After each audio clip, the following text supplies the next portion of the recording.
Hello, good morning সকলকে। আর এই যে এখানে দেখো এই ফুলগুলো তো দেখতে খুবই সুন্দর, কিন্তু এই গাছের পাতাগুলো দেখো, দেখতে একদম কুমড়োর গাছের মতো।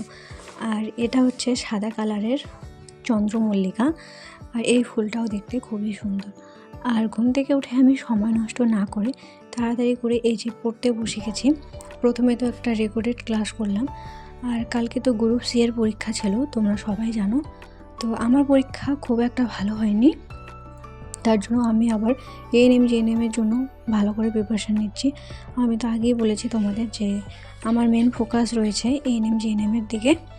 সো সময় নষ্ট না করে তাড়াতাড়ি করে এই যে রেকর্ডের ক্লাসটা কমপ্লিট করে তারপর সেই নোটটা একটু আমি একবার রিডিং পড়ে নিলাম। এরপর দুপুরবেলা আরও অনেক কাজ ছিল, তবে আমি কোনোটারই ভিডিও করিনি। আর বিকেলবেলা এখানে দেখো আমাদের এই ছোট্ট আম গাছটায় এত পরিমাণে ফুল এসেছে যে ডালটা পুরো নিচে ঝুঁকে গেছে। আর এটা হচ্ছে একটা আমাদের ছোট্ট লিচু গাছ। তো লিচু গাছটাতেও কত সুন্দর দেখো ফুল এসেছে।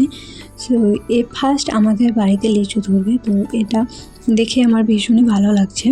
আর এই কুলগুলো দিয়েছে আমাকে একটা দাদু, আর এগুলো খেতে কিন্তু খুবই ভালো লাগে। আশা করি তোমরাও খাওয়া বাড়িতে। আর এই কুকুর ছানাটা দেখো এখন কতটা বড় হয়ে গেছে। সো দেখা হচ্ছে নেক্সট ভিডিওতে। ভিডিওটি ভালো লাগলে অবশ্যই লাইক করবে এবং কমেন্ট করে জানাবে। Thank you.